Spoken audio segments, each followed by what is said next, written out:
Hermanos, buenas tardes. Les saludo en el nombre del Señor Jesús.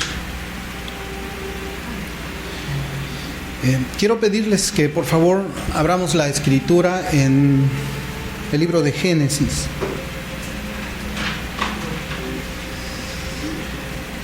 En el capítulo 32.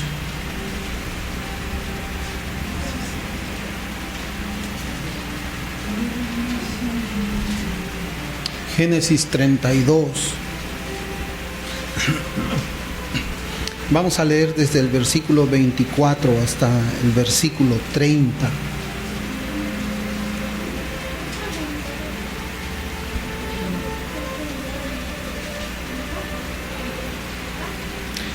Y dice la escritura: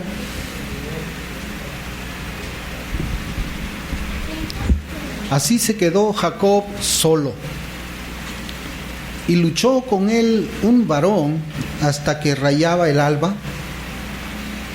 Y cuando el varón vio que no podía con él, tocó en el sitio del encaje de su muslo, y se descontuyó el muslo de Jacob mientras con él luchaba. Y dijo: déjame, porque raya el alba. Y Jacob le respondió: no te dejaré si no me bendices. Y el varón le dijo: ¿cuál es tu nombre? Y él respondió: Jacob. Y el varón le dijo: no se dirá más tu nombre Jacob, sino Israel, porque has luchado con Dios y con los hombres y has vencido. Entonces Jacob le preguntó y dijo: declárame ahora tu nombre. Y el varón respondió: ¿por qué me preguntas por mi nombre? Y lo bendijo allí. Y llamó Jacob el nombre de aquel lugar Peniel, porque dijo: vi a Dios cara a cara y fue librada mi alma. Que el Señor bendiga su palabra. Y este es el texto, hermanos, en que yo quisiera que meditemos unos minutos en este tiempo que ahora nos concede el Señor. Una de las cosas que yo quisiera comenzar mencionando acerca del tema que vamos a tratar ahora, que es un tema de la oración, es lo que uno observa que viene sucediendo bastante en nuestros días con una nueva reforma, una nueva forma de vivir la vida cristiana, de vivir el calvinismo, una reforma que es completamente diferente en muchos aspectos sustanciales de la vida cristiana.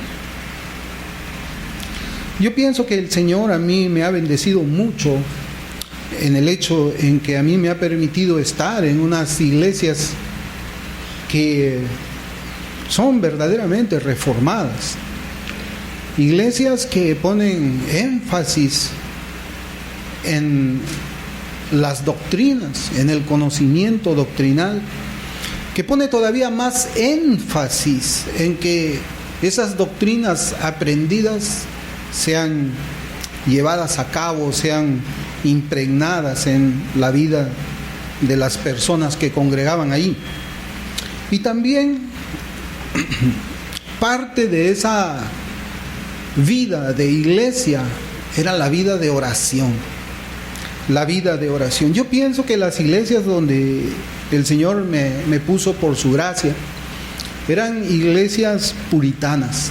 Y una de las razones que yo les digo es que eran puritanas, porque cuando comencé a leer más profundamente a los puritanos, quizás no los primeros años en que yo congregaba en esas iglesias, o el primer año donde yo escuchaba las enseñanzas de los pastores, pero cuando comencé a leer a estos hombres, yo comencé también a darme cuenta cómo es que la vida de la iglesia y la predicación misma estaba moldeada a la forma en que estos puritanos escribían en sus obras.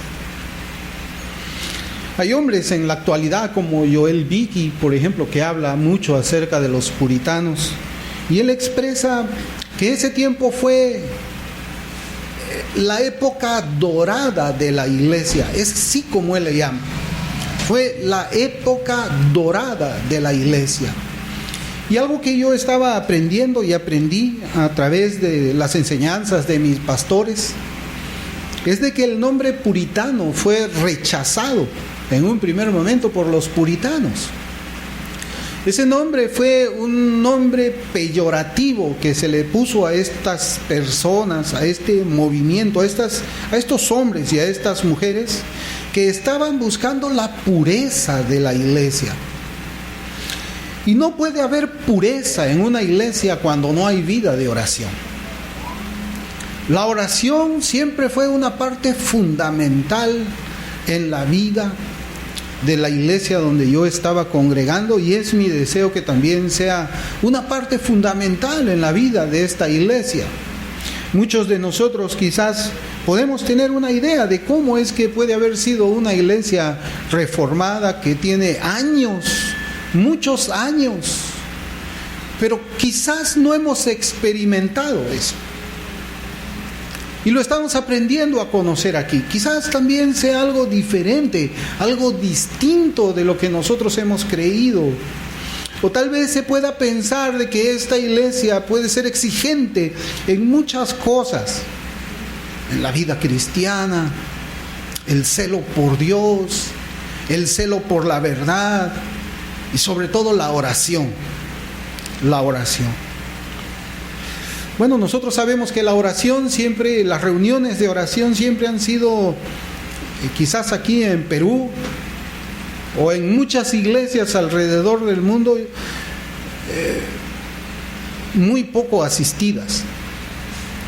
Porque en realidad no se le toma importancia, o quizás no han habido predicaciones acerca de la oración y no se ha entendido que la oración realmente es el motor de la iglesia.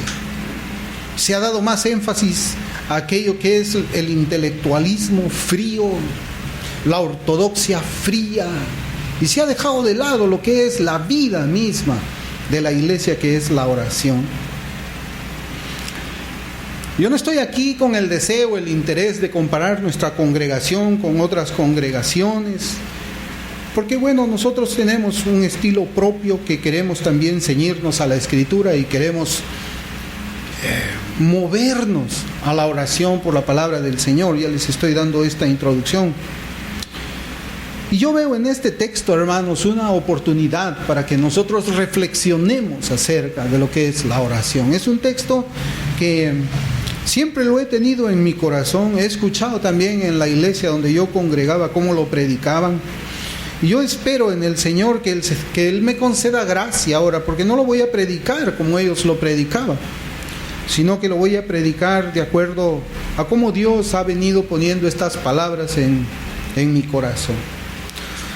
Algo que debemos reconocer es que siempre ha existido de nuestros padres desde que éramos muy pequeños un consejo bastante sabio, tenemos que decir, ¿no? Ha sido el hecho de que nosotros debemos siempre de estar esforzándonos en los estudios, esforzándonos en nuestros trabajos para poder nosotros tener así una mejor condición material aquí en la tierra. Y esto es cierto este esfuerzo que nosotros debemos de tener, a no ser de que una persona haya nacido en una familia adinerada y ya posea riqueza, posea bienes, posea una casa, posea las comodidades que una persona necesita. En ese sentido, todas las personas somos así. Hacemos muchos esfuerzos para que podamos alcanzar nuestras metas y nuestros objetivos seculares. Procuramos no llegar tarde al trabajo para no desagradar a los patrones. Nos esforzamos en capacitarnos más para poder ser elegible para un ascenso en nuestro trabajo y para poder tener una mejora salarial. Trabajamos a veces más de 8 horas al día para obtener mejores beneficios económicos, etcétera. Usted ya sabe de qué cosa es lo que yo hablo. Con el tiempo, si las personas perseveran en estos esfuerzos, se conseguirán muchas ventajas materiales aquí en la vida. Y no vamos a decir, hermanos, que esto es malo, no, en ninguna manera, al contrario, es bueno. Es bueno que un creyente sea diligente en su trabajo. Es bueno que un creyente llegue temprano a su trabajo. Es bueno todo eso. Es bueno que un creyente también tenga las bendiciones suplidas en su mesa. Nosotros no estamos diciendo que eso no sea bueno. Pero también hemos escuchado que nuestra familia nos ha dicho: nada es fácil en esta vida, por lo tanto, esfuérzate.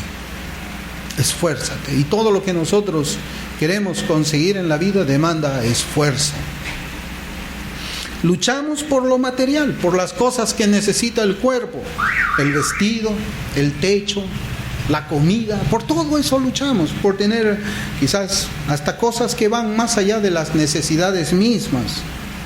Pero yo quisiera que nos preguntemos en este día, ¿luchamos de la misma forma por aquello que es espiritual? ¿Luchamos también por tener ventajas espirituales? Yo veo que uno de los peligros que existen en esta nueva reforma, que yo le ruego mucho al Señor que nunca llegue aquí a este lugar, es el peligro en cuanto a la doctrina de la soberanía de Dios. Y le digo, es un peligro por lo que yo veo que sucede en diferentes personas, por lo que yo veo que sucede en diferentes congregaciones. Es un peligro porque esta doctrina de la soberanía de Dios puede llevar a las personas a abandonar la lucha espiritual por conseguir las bendiciones para las vidas de nosotros y también para nuestras almas. Muchas veces esta doctrina de la soberanía de Dios ha convertido a las personas en inmóviles, las ha convertido en indiferentes en cuanto a lo que exige un esfuerzo espiritual. Esta doctrina nos ha convertido a nosotros en hielo, insensibles. Las personas piensan de esta manera ahora: si Dios ha decretado que el enfermo se sane, entonces va a sanar. Si Dios ha decretado que ese trabajo será mío, entonces lo voy a tener. Si Dios ha decretado que yo produzca fruto espiritual, entonces seguramente yo voy a producir fruto espiritual. Si Dios ha decretado algo, esto sucederá sí o sí, sin importar lo que la persona haga o deje de hacer. Simplemente se piensa: bueno, Dios es soberano, Dios está en control de todo. Yo veo y entiendo y leo que Dios ya decretó todo. Entonces simplemente yo debo tener una actitud pasiva en mi vida espiritual. Y esto nunca ha sido así, hermanos. Por lo menos en las iglesias que verdaderamente han comprendido la doctrina de la soberanía de Dios, del decreto de Dios, nunca ha sido así. En esas iglesias que han llegado a comprender la dimensión de la vida espiritual, de la vida reformada, de la vida calvinista, aunque deberíamos llamarla solamente la vida cristiana. Porque esta forma de pensar se puede ver que ha conducido a muchas personas a una vida espiritual inactiva. Y es una vida que raya con la herejía. Yo le voy a decir así: raya con la herejía, y que no puede ser la práctica de un creyente que ha visto a Dios. Un ejemplo de lucha espiritual responsable y la soberanía de Dios lo encontramos en un versículo, y todo esto es una introducción. Si abrimos la escritura en 2 de Samuel, capítulo 10, versículo 12, yo quisiera que veamos ese pasaje, hermanos. ¿Cómo es que la soberanía de Dios, con los esfuerzos de una persona, en un solo versículo nosotros podemos aprenderlo? Dice 2 de Samuel 10:12: esfuérzate y esforcémonos por nuestro pueblo y por las ciudades de nuestro Dios, y haga Jehová lo que bien le pareciere. Usted puede notar aquí cómo es que la Escritura nos está enseñando, hermanos. Habla de un esfuerzo de las personas que componen el pueblo de Dios, un esfuerzo espiritual, un esfuerzo material, un esfuerzo físico, y después hay que dejar todo a la soberanía de Dios. El hecho de que Dios haya decretado el plan eterno y que efectivamente se lleve a cabo ese plan eterno hoy día en nuestras vidas no significa de que nosotros debemos de permanecer inactivos. No significa que nosotros debemos de permanecer fríos en ninguna de nuestras tareas y nuestras obligaciones y nuestros deberes cristianos. Hermanos, yo le pregunto, ¿quién de los que estamos aquí conoce todos los propósitos de Dios y todas las circunstancias de la vida? Ninguno, nadie de aquí. Es por ello que nuestras vidas deben ser vidas en las que cada uno de nosotros se esfuerce espiritual y físicamente por aquello que es concerniente a Cristo, a su evangelio y a su iglesia. Hermanos, este es un sermón que trata acerca de la oración. Como yo les digo, la oración es el motor de la iglesia. Y yo sé de que posiblemente en nuestras mentes nosotros podamos tener muchas apreciaciones de lo que es la oración. La Biblia habla mucho de lo que es la oración. Y es más, este tema es demasiado sencillo. Este tema es un tema...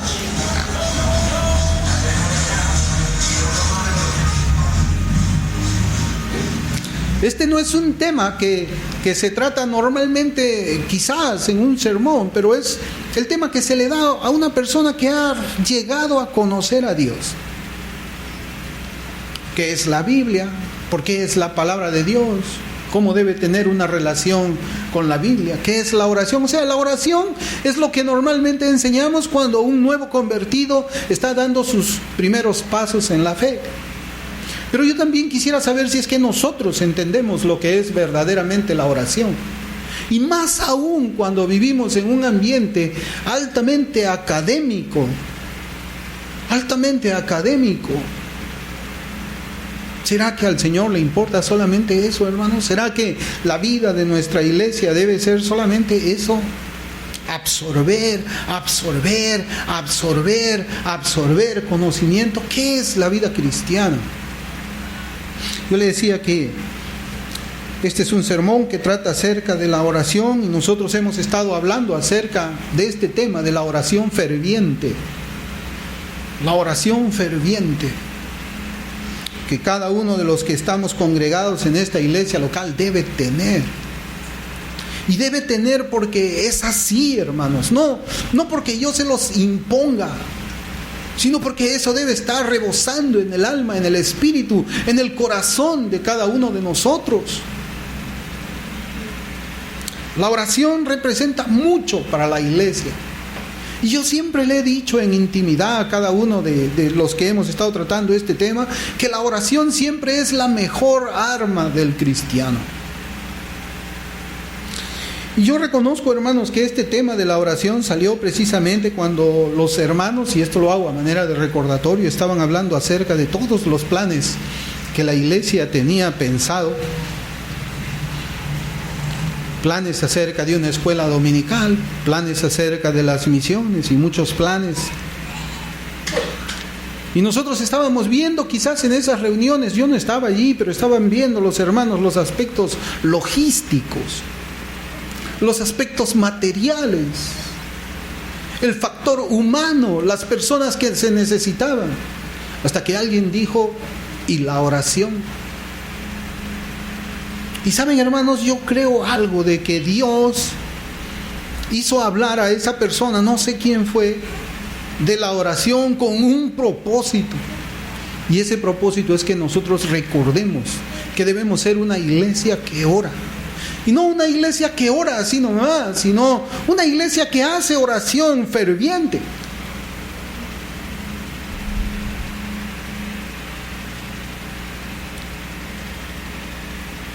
Una oración ferviente, una oración por nuestras propias necesidades de una manera ferviente.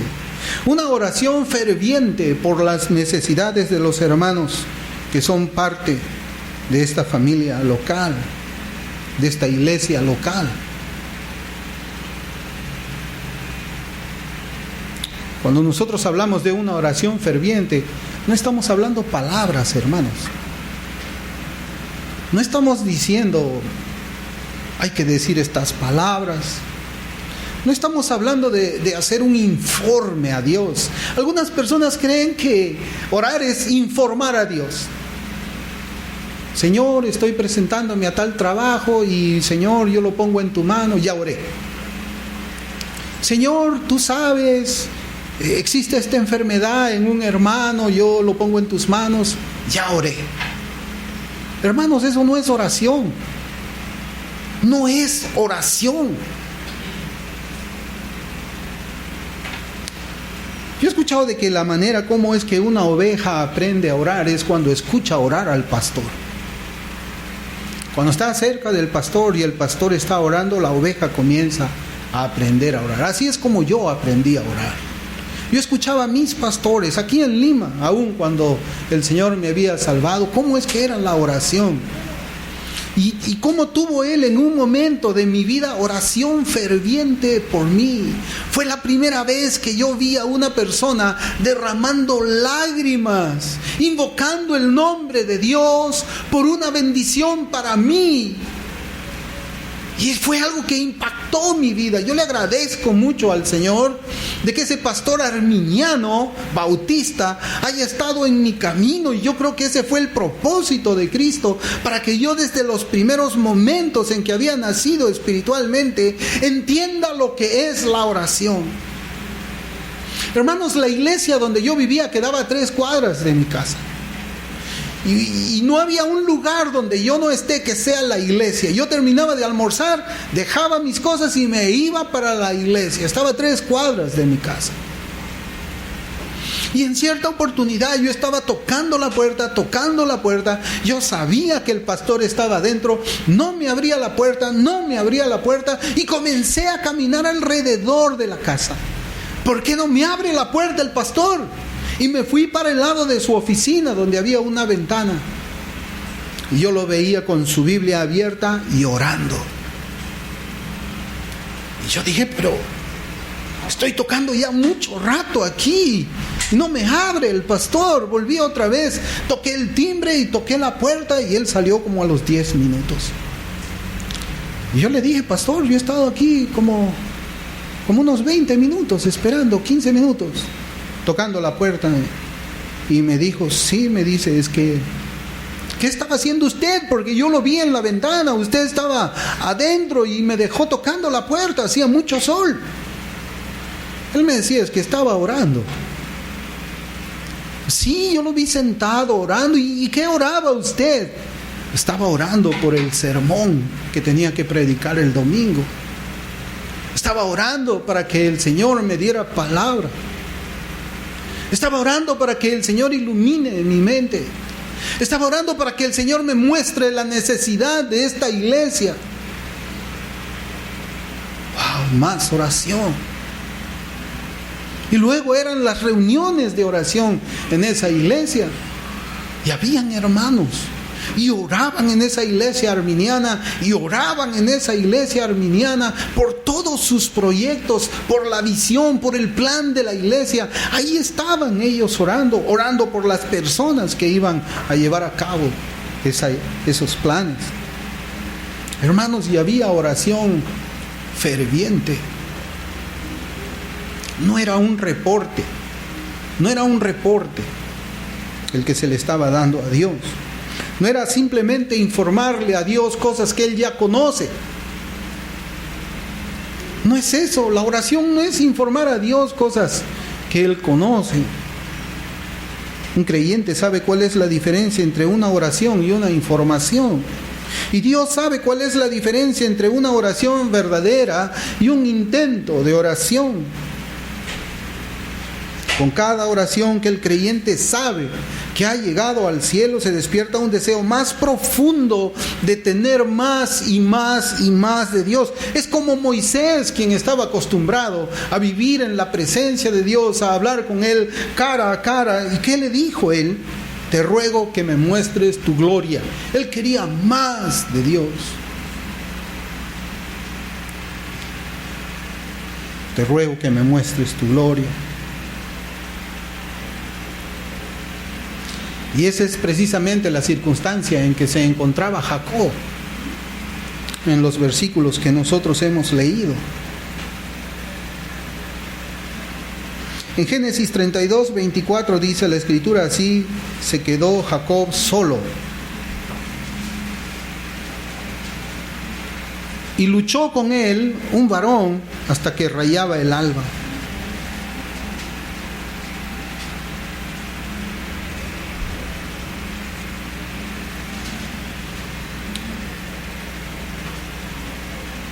Hermanos, esta es la manera como la Escritura comienza a narrar un pasaje en la vida de Jacob que iba a marcar su vida.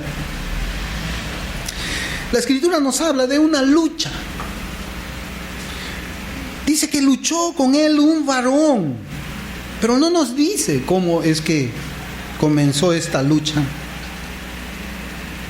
Pero nosotros podemos, hermanos, ver en el contexto de todo este capítulo 32 y el siguiente, el capítulo 33, que Jacob se encontraba haciendo oración ferviente a Dios.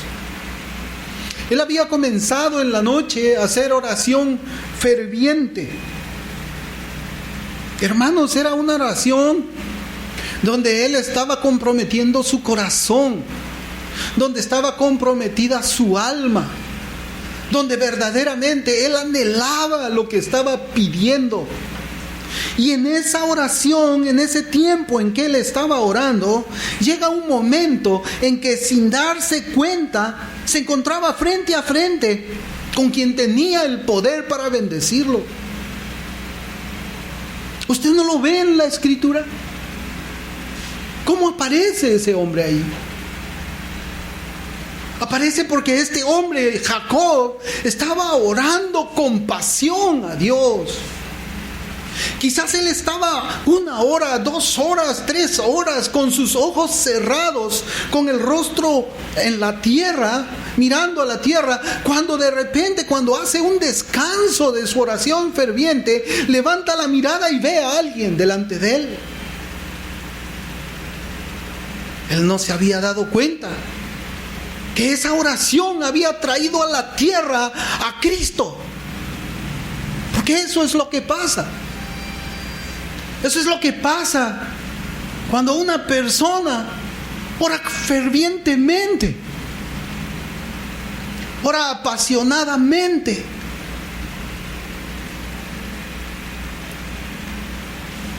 Él había estado orando y no se había dado cuenta que había hecho que Cristo, el único que tenía el poder para concederle cualquier bendición, lo había traído delante de él. Sus súplicas ardientes de Jacob, pidiendo bendición, no solamente habían llegado a abrir las puertas del cielo. A veces nosotros escuchamos eso, que nuestra oración debe abrir las puertas del cielo, pero la oración de este hombre había traído a Cristo a la tierra. Y así, hermanos, es la oración de aquel que tiene un corazón que busca genuinamente las bendiciones de Dios. Ese hombre tiene un poder en su oración para traer a Cristo aquí a la tierra. Y en el contexto nosotros observamos a Jacob teniendo miedo y angustia de encontrarse con su hermano Esaú. Esaú estaba viniendo al encuentro de Jacob con 400 hombres y él estaba angustiado. Él tenía miedo de que Jacob vaya a herirlo a él, vaya a herir a su familia, a sus siervos, a sus hijos.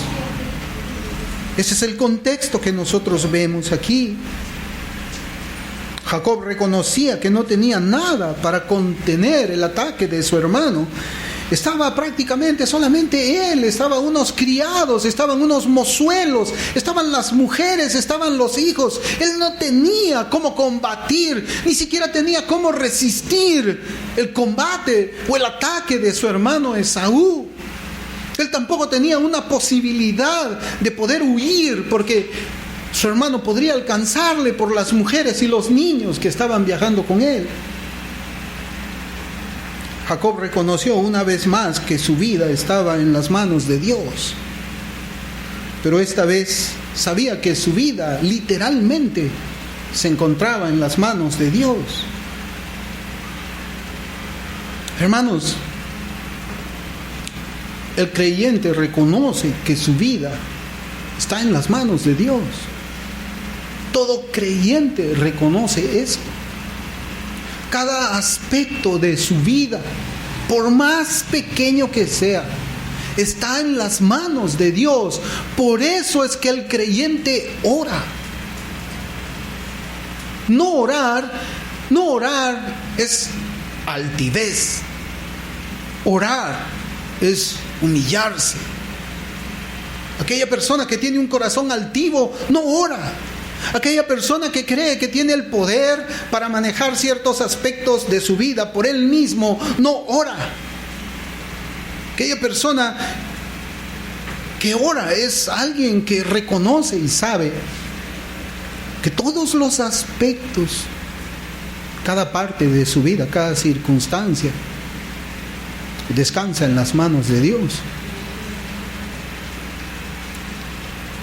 Una persona que abre las puertas del cielo es aquella que entiende que por sí mismo no puede conseguir nada, ni un pan, nada. Y esta clase de persona entiende que no se trata de una unidad de poderes para conseguir las bendiciones. No es que yo estoy haciendo mi parte y Dios está haciendo mi parte, sino que su oración representa una actitud de humillación delante de Dios. Hasta para las cosas más pequeñas de la vida aquí en la tierra. Por eso Sofonías 3:12 dice: y dejaré en medio de ti un pueblo humilde y pobre, el cual confiará en el nombre de Jehová. Un pueblo humilde y pobre, el cual confiará en el nombre de Jehová. Ese debe ser la iglesia, ese debe ser cada uno de nosotros. Por eso es que la oración es una actitud de humildad y de dependencia. Por eso es que un creyente siempre ora a Dios.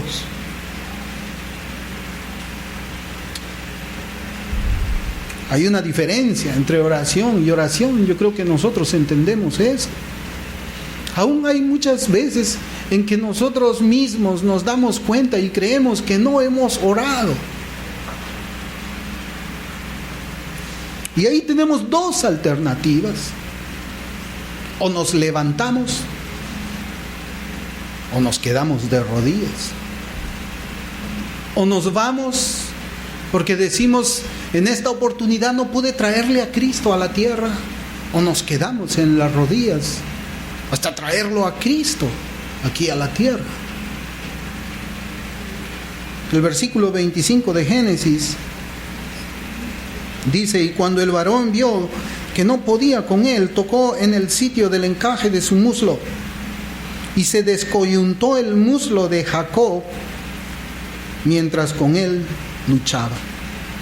¿Qué es lo que significa esto? ¿Qué es el muslo? Tenemos que entenderlo primeramente desde el aspecto del cuerpo mismo. ¿Qué es el muslo? ¿Por qué no le desconyuntó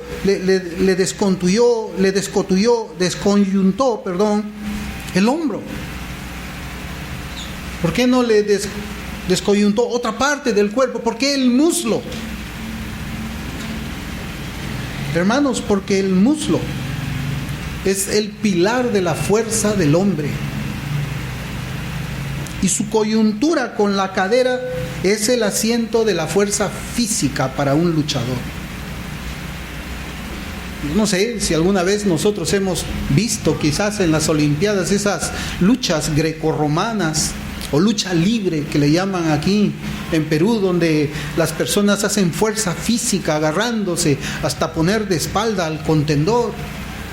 Si a un luchador se le descoyunta el muslo, queda inútil. Cuando a Jacob se le descoyuntó el muslo, ya había sido vencido. Jacob había quedado fuera de combate cuando sucede esto. Él había perdido esa lucha contra el hombre que estaba luchando. Y vemos en la Escritura que Jacob había sido vencido por un solo toque de este luchador. Jacob ya no tenía dónde apoyarse para seguir combatiendo. Él ya no podía sostenerse en pie para seguir luchando. Pero algo que nos dice este versículo, este pasaje, es que Jacob posiblemente estaba abrazado a las piernas de su contendor, caído, abrazado a las piernas de su contendor, aunque él ya estaba vencido. Y ese, hermanos, es el pasaje central que nosotros estamos viendo. Es en este momento cuando aparece el siguiente diálogo, el versículo 26, y dijo: déjame, porque raya el alba. Usted puede imaginar lo que estaba sucediendo en esa lucha, hermanos. Jacob no pudiendo sostenerse de pie. Y cuando Cristo le dice déjame, es porque Jacob todavía, sin poder estar de pie, estaba sujetándole. Ya no combatía, ya no estaba presentando lucha, ya no había combate. Simplemente estaba sin poder ponerse de pie y todavía abrazado al Cristo. Y el Cristo diciéndole déjame. Y Jacob abrazado de sus pies, vencido,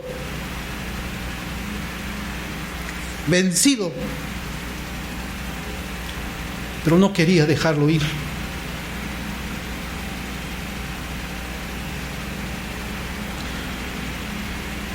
Y esa presencia de Cristo que él había traído por medio de esas oraciones ardientes estaba a punto de terminar. Y ya que Jacob estaba vencido, él ya había sido derrotado.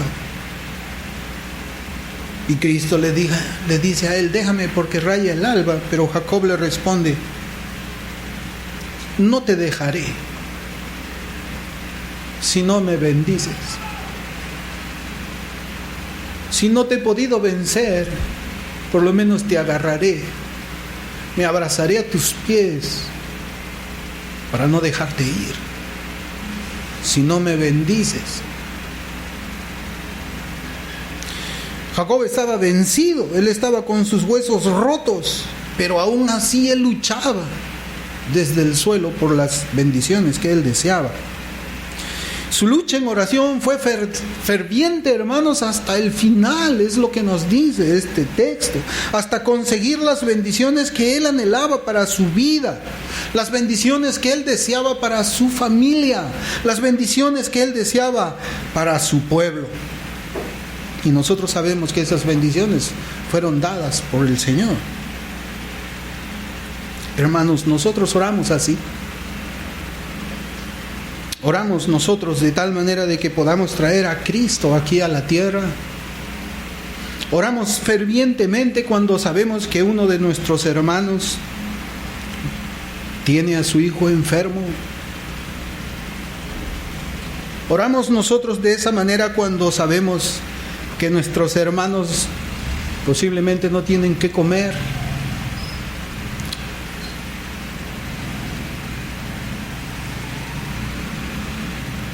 ¿Qué corazón no oraría fervientemente por su hermano? ¿Qué corazón no oraría apasionadamente a Dios por las bendiciones que su hermano necesita? ¿Por qué hay creyentes que obtienen las bendiciones por las que oran y hay otros que no las tienen? ¿Por qué? ¿Por qué hay esa diferencia? Primeramente, porque debe haber un sentimiento de gran necesidad por lo que se desea de Dios. Cuando no hay ese sentimiento de gran necesidad por lo que se desea de Dios, simplemente no existe una oración apasionada, una oración vehemente, una oración poderosa. En Lucas 5:31 dice, respondiendo Jesús le dijo, los que están sanos no tienen necesidad de médico, sino los que están enfermos. Y el ejemplo es claro. El ejemplo es claro. Hasta que una persona no se encuentre en una situación en la que sienta que puede perder la vida o encontrarse en una circunstancia de gran riesgo, no existe necesidad. Pero nosotros sabemos que hay una necesidad espiritual. Sabemos que hay necesidades espirituales en esta iglesia. Sabemos que hay necesidades espirituales fuera de esta iglesia. Pero quizás no lo sabemos en realidad. La mies es mucha, los obreros poco. Hay una necesidad allí de llevar el evangelio, de tener hombres poderosos y, como hemos dicho, poderosos en oración. Pero no oramos por esa necesidad porque simplemente no la vemos. No oramos por el hijo de nuestro hermano con pasión, con amor, porque simplemente no es nuestro hijo. No oramos con pasión, con dolor, con desesperación, porque nuestras hermanas no comen, porque nuestros estómagos los tenemos llenos, porque simplemente no conocemos las necesidades, ni del pueblo que está aquí, ni del pueblo que está allá, ni de las personas predestinadas a quienes debemos de llevarles el evangelio.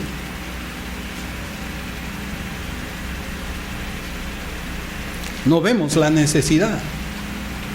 Como no hay necesidad, pues nunca vamos a traer a Cristo aquí a la tierra. Y ese es el pecado muy común en nosotros, que nos esforzamos en oración cuando se trata de las necesidades propias. Y queremos que los demás también se esfuercen en oración por nuestra necesidad. Mi necesidad. Yo quiero que la iglesia ore por mí, me acompañe en mi necesidad. Pero no somos fervientes en oración por las necesidades de los demás. Luchamos por nuestras bendiciones, aunque a veces ni siquiera luchamos, porque confiamos en nuestras propias capacidades, en los talentos que reconocemos en nuestras propias humanidades. Pero luchamos por nuestras bendiciones, pero no luchamos por las bendiciones de nuestro prójimo. No luchamos por las bendiciones de nuestros hermanos. No luchamos por las bendiciones de nuestra iglesia. Jacob sí luchó por las bendiciones de él, de su familia y de su pueblo. ¿Por qué es que hay cristianos que oran y no reciben bendiciones? En segundo lugar, la segunda razón es porque es preciso estar cerca de Cristo para pedirles las bendiciones que son necesarias. Y eso es lo que nos enseña este pasaje. No solamente primero orar para que Cristo descienda a la tierra, sino después acercarse a Él por medio de la oración. Dicho de manera contraria, las bendiciones no se piden estando distanciados de Cristo. No se piden así. Cristo no las oye. Es preciso estar cerca de Él. Es preciso luchar. Porque eso es lo que nos enseña a nosotros la Escritura. Como Jacob hizo, así debemos hacer cada uno de nosotros. Orar para que Cristo descienda a la tierra y seguir orando, luchando en oración hasta conseguir las bendiciones deseadas. Cuando el Señor nos diga, cuando estamos orando, déjame ir. No, Señor, no te voy a dejar ir hasta que tú traigas estas bendiciones para mis hermanos. No te voy a dejar ir hasta que tú traigas estas bendiciones para tu pueblo. No te voy a dejar ir hasta que tú, Señor, concedas las bendiciones para tu iglesia. Porque es que los creyentes no tienen las bendiciones cuando oran. La tercera razón es porque debe haber un sentido de humildad y reconocimiento que estamos en las manos de Dios y no en nuestras propias manos. Debe haber un sentido de humildad. A veces nos vemos como no somos nosotros. A veces nos engañamos cuando las personas hablan de nosotros. Por ahí nos dicen una palabra de halago, inmediatamente perdemos nosotros la brújula y creemos que somos algo. Creemos que somos algo. Por alguna razón que yo no sé, nosotros llegamos a creer que somos diferentes a los demás, somos mejores quizás que los demás. Tenemos un corazón altivo.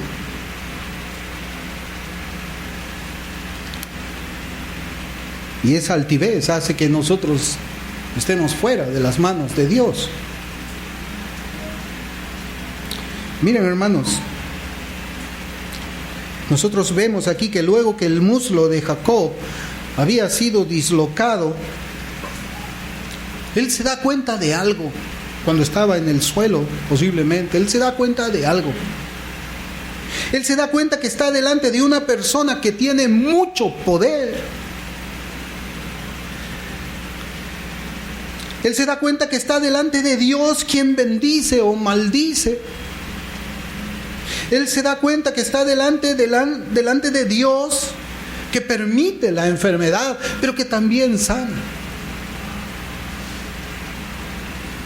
Derrotado él, pero agarrado, asido del Todopoderoso, le pide con humildad: no te dejaré si no me bendices. Él tenía en su corazón ese sentimiento de no bajeza, sino de saber simplemente que por él nada puede, que es lo que es por la gracia de Dios. No te dejaré si no me bendices. Hermanos, reconocer nuestra propia debilidad es el secreto de la victoria en oración.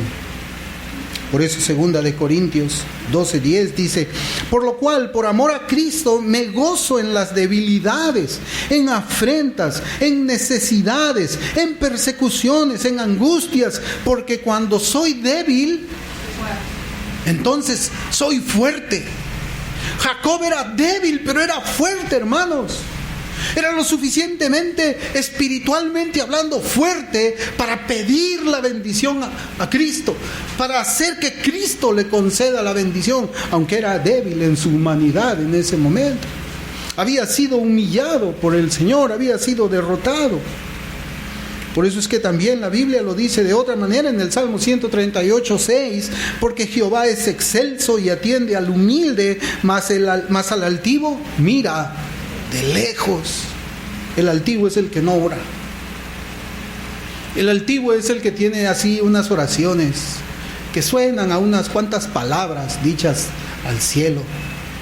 El altivo es una persona que, pues, por un compromiso cristiano suelta unas cuantas palabras, pero el corazón está en otro lado. Porque es que un cristiano no obtiene las bendiciones espirituales. Un cuarto punto es que debe haber una confianza inquebrantable en las promesas de Dios. Una confianza inquebrantable en las promesas de Dios. Ahí en Génesis 32:12, que es el contexto anterior, mire cómo dice Jacob a Cristo: y tú has dicho, Yo te haré bien y tu descendencia será como la arena del mar que no se puede contar por toda la multitud. Hermano, ahí nomás el Señor le había dicho esto a Jacob. Y Jacob no dijo, bueno, ahí está la soberanía de Dios, Él es el Todopoderoso. Pues ya vendrá, si Él dice que yo voy a hacer una multitud, pues ya vendrá. No, hermanos. Él tenía una confianza inquebrantable, pero él sabía que tenía que luchar por esas bendiciones y luchar en oración. Cuando alguien se aferra a las promesas de Dios de tal manera que está completamente convencido de que son ciertas, esta persona, al igual que Jacob, entrará en oración ferviente, entrará en batalla para que esas bendiciones sean concedidas por medio de su oración. Por eso es que 2 de Corintios 1:20 dice, porque todas las promesas de Dios son en Él sí y en Él amén por medio de nosotros para la gloria de Dios. ¿Usted cree que las promesas de Dios son verdaderas? Pues tiene que luchar en oración para que el Señor se las dé. Olvidémonos por un momento de la soberanía de Dios y oremos como si verdaderamente todo eso dependiera de nuestro esfuerzo de oración. Oremos de esa manera. De esa forma oraban los reformadores, de esa forma oraban los puritanos. Ellos no tenían presente la soberanía de Dios, sino que pensaban, al igual que Jacob, que esas bendiciones podían ser arrebatadas por medio de una oración ferviente.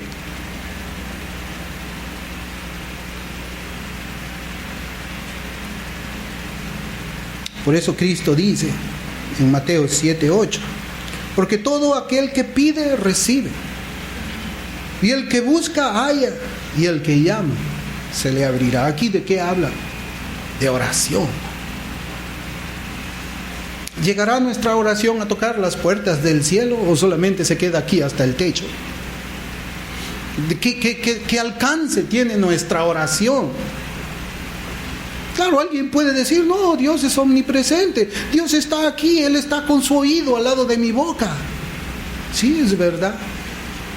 Pero yo vuelvo a preguntar, ¿la oración de nosotros pasa este techo? ¿Hasta dónde llega? Hermanos, consideremos nuestras propias necesidades. Consideremos las necesidades de nuestros familiares, las necesidades de nuestros hermanos, las necesidades de nuestra iglesia. Hay muchos motivos para buscar a Dios en oración de la misma manera en que lo hizo Jacob, batallando, luchando por esas bendiciones. Algo en lo que yo pensaba también, y es algo que a mí me da mucho ánimo, es que nuestra iglesia ha sido bendecida al haber recibido respuesta a diferentes oraciones que hemos hecho. Y Dios ha respondido haciendo milagros que la misma ciencia no se puede explicar hasta nuestros días. Y saben, hermanos, yo creo que ha sido la respuesta de esas oraciones que van acompañadas con el corazón, que van acompañadas con las lágrimas, que van acompañadas con el dolor.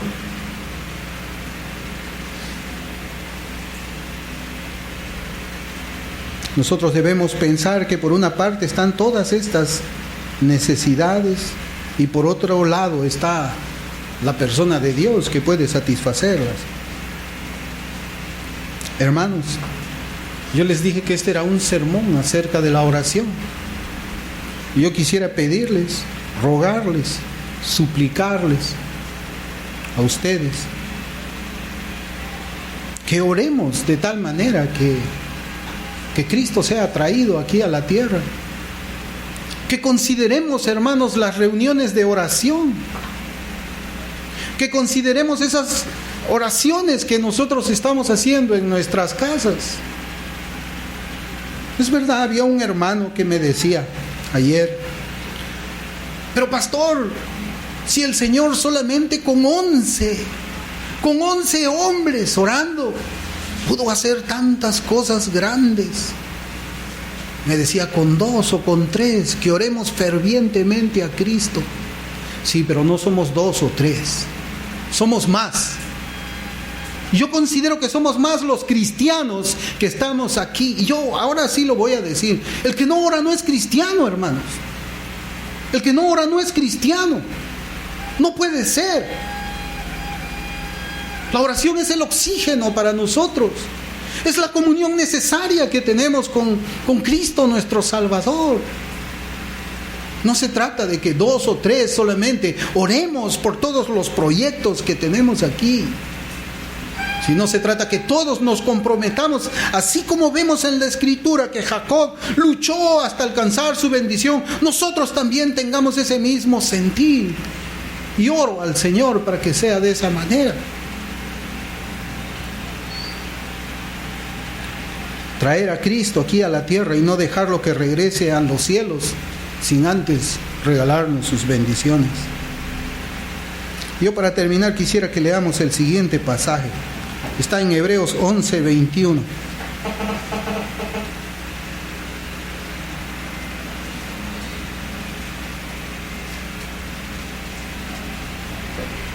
Y yo voy a leer de la Biblia, palabra de Dios para todos.